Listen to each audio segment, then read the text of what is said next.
Happy New Year's Eve. This reading is addressed to all members of the collective, but may not resonate with all members of the collective. The question is, what should we be looking forward to in the new year?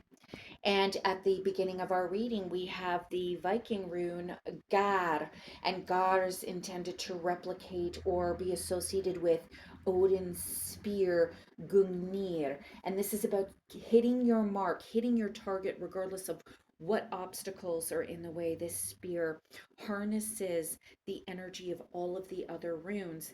This spear asks the question, are you willing to do or make the sacrifices necessary in order to obtain the goals that you are fighting for in your life? This spear is all about making sacrifices and being committed to achieving some type of end. This is also perceived as a crossroads. So many of you might be hitting a point in the new year where you are making decisions about what direction to go.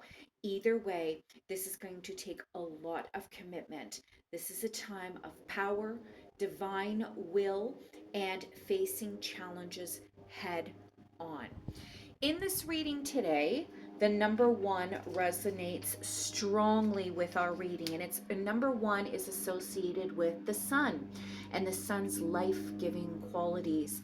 In addition to that, the number one is all about new beginnings, leadership, optimism, being a role model, self-reliance, and the desire to excel, the freedom of movement, confidence, and having a strong belief in yourself. And these are key characteristics and traits that are necessary for your forward movement in the new year. So we have Gar promising that you will hit your mark with sacrifice and commitment. The number one suggesting self-confidence and forward movement, life-giving qualities.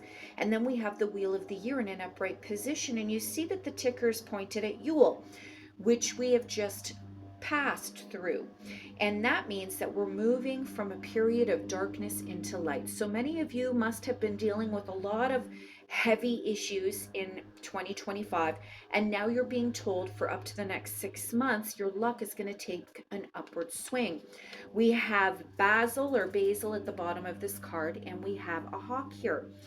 Basil is for luck, energy, deflecting negativity, and the hawk is empowering, showing us fearlessness and this sudden desire to move forward. This is a strong reading for having a strong life force. Then we have the 10 of Athames. And if you notice in the 10 of Athames, we have boars at the bottom of the picture. Boars are intended to represent power and protection and luck. And the witch here is holding what looks like mandrake in her hands, or mandrake root. And you probably, I think, heard about this in Harry Potter, but it represents healing, overcoming challenges, and banishing negative. In addition to that, boars represent determination and healing. So this goes back to our Gar rune, which suggests that you must have determination in order to move forward. So we have that all represented in the 10 of Athames. So otherwise, this is associated with the 10 of Swords, and 10 of Swords was usually about painful, brutal endings inflicted upon oneself by others. However, in the Green Witch Tarot Companion, this card is upright, which suggests that this is a time of good endings, resolution of problems. The worst is over. It is an indicator that you should not let the past drain you, that something in your life that's negative is coming to an end. And there we have this whole association with the wheel of the year that suggested that good luck is about to come your way for the next 6 months, and it's taking shape in the form of resolution of issues that have been plaguing you in 2025. Please excuse the noise in the background.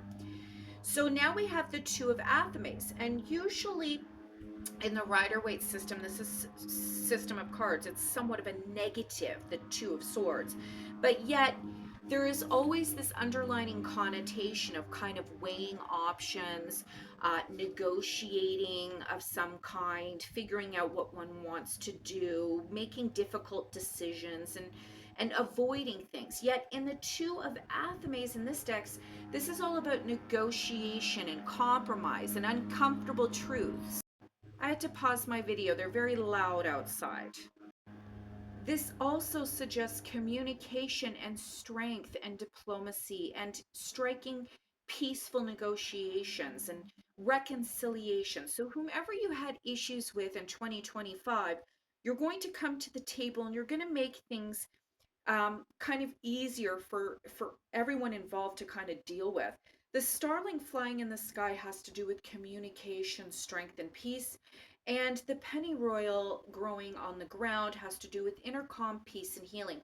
So, like I stated earlier, this reading consists of many swords and much air. And usually, this is all about cold, calculating, strategic, um, actions moving forward. And what this is saying so far is that you're going to reconcile with people from your past, people you had issues with in 2025. You're going to bury the hatchet. There's going to be an upturn of good luck for you. But part of that has to do with just resolving issues from the past. And people are going to see you as being a very valuable asset to their life. And I'll tell you why. Because this is followed by the Three of Wands. And the Three of Wands is all about entrepreneurship. It's all about kind of like your ships coming in, you're building, you're obtaining rewards for previous actions and decisions.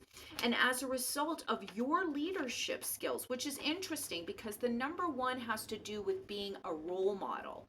And Gar has to do with striking your mark. So, whatever you've been determined on doing in the new year, it takes life and people start benefiting from your hard work.